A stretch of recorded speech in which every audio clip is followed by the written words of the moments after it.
La vie comme jeu divin. Explorer les principes spirituels de Florence Kowalczyn. Introduction. Bienvenue dans le jeu de la vie.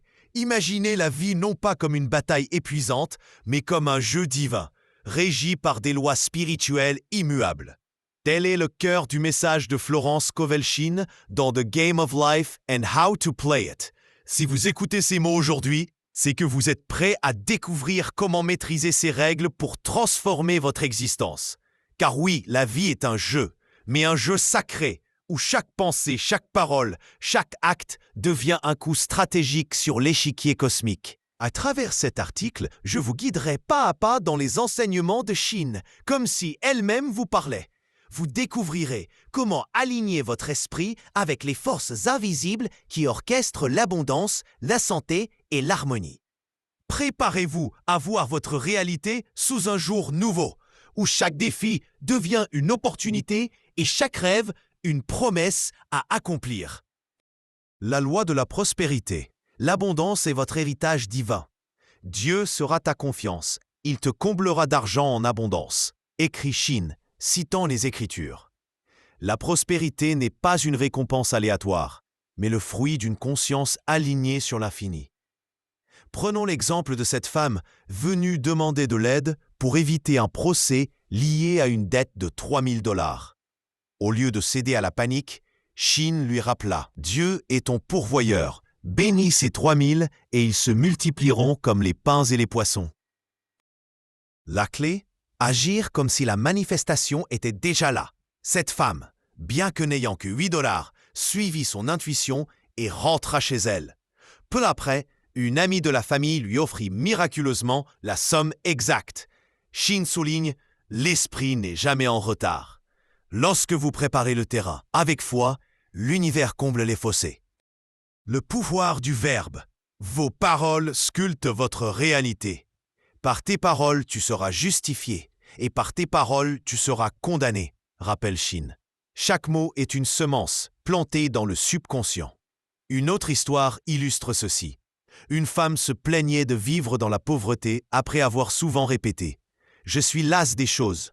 Je voudrais vivre dans une valise. » Son subconscient, dépourvu d'humour, matérialisa littéralement cette image. Pour inverser le sort, Chine recommande de bénir au lieu de maudire. Une autre femme, obsédée par la peur de la ruine, attira la faillite en plaisantant sur le chemin de l'hospice. Ce n'est qu'en remplaçant ces affirmations par « Je suis un aimant irrésistible pour tout ce qui m'appartient par droit divin » qu'elle rétablit son flux d'abondance. La loi de la non-résistance, l'art de lâcher prise. Ne résistez pas au mal. Si quelqu'un te frappe sur la joue droite, présente-lui aussi l'autre, enseigne Chine. Résister à une situation revient à lui donner de la puissance. Imaginez un homme tentant désespérément de convaincre une banque de lui accorder un prêt. Chine lui intima. Bénis chaque employé et laisse l'idée divine émerger. Le lendemain, contre toute attente, la banque accepta sa demande en 15 minutes. La non-résistance, c'est aussi accepter que le plan divin dépasse notre compréhension. Une mère, terrifiée à l'idée que sa fille entreprenne un voyage dangereux, utilisa cette prière. « Ô mon Dieu, si ce voyage est ton dessein, je le bénis. Sinon, qu'il se dissolve. » Peu après, sa fille abandonna d'elle-même le projet. L'intuition, votre boussole infaillible. Dans toutes tes voies, reconnais-le et il aplanira tes sentiers. Écrit Chine. L'intuition est ce murmure intérieur qui guide vers l'action juste. Une étudiante, confrontée au choix entre 3 emplois, reçut un signe olfactif insolite. Ce matin, je sentais Palm Beach. Elle suivit cette odeur divine et y trouva un poste épanouissant.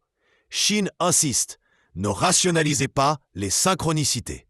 Alors qu'elle désirait un rosier, une amie lui en offrit un. Par erreur. L'univers avait simplement répondu à son désir inconscient. Le pardon. Brisez les chaînes du karma. Aimez vos ennemis. Bénissez ceux qui vous maudissent. Enseigne Jésus. Chine raconte l'histoire d'une femme rongée par la haine envers un rival amoureux.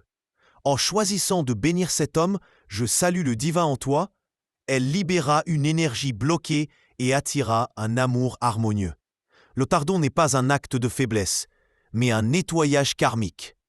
Une autre anecdote, une femme reçut un faux billet de 20 $. En comprenant que c'était le retour d'une farce où elle avait donné de la fausse monnaie de scène, elle utilisa la loi du pardon. Résultat, la banque admit son erreur et la remboursa. L'expression de soi. Incarner le plan divin. Il y a une place que tu dois occuper et que nul autre ne peut remplir, affirme Shin. Chacun possède un dessein unique, une toile parfaite inscrite dans le subconscient. Un homme, persuadé d'être un raté à cause de son numéro défavorable en numérologie, entendit Shin déclarer « Tu es une idée parfaite en esprit ». Il devint par la suite un écrivain renommé. Pour activer ce potentiel, visualiser sans forcer. Une artiste, paralysée par le trac, répéta « Je suis un canal pour l'intelligence infinie ». Elle surmonta sa peur et brilla sur scène. La visualisation créatrice. Peindre avec la lumière de l'esprit. Shin compare l'imagination à des ciseaux mentaux qui découpent le futur. Une veuve, ayant joué à s'habiller en noir dans son enfance, attira inconsciemment ce destin. À l'inverse, une autre femme, visualisant un mariage heureux, plaçait chaque jour un couvert pour son époux absent. 1 an plus tard, il revenait, transformé par cette foi inébranlable. La clé? Agissez comme si votre rêve était déjà réalisé. Un homme achète un manteau de fourrure coûteux, convaincu qu'il attirera la richesse. Peu après, il signe un contrat de 10 000 $. Conclusion. Devenez le maître du jeu. La vie n'est ni un hasard ni une punition, mais un jeu sacré où vous détenez toutes les cartes. En appliquant ces lois, foi, non-résistance, amour, vous transcendez les illusions de la peur et de la limitation. Comme le dit Shin, rien ne se dresse entre l'homme et les idéaux de son cœur, sauf le doute. Alors, prenez un moment maintenant, fermez les yeux, visualisez votre vie idéale. Non comme un souhait lointain, mais comme une réalité déjà existante dans le plan divin. Puis, avancez, pas à pas, en sachant que chaque pensée, chaque parole est un coup de pinceau sur la toile de votre destinée. Le jeu est à vous.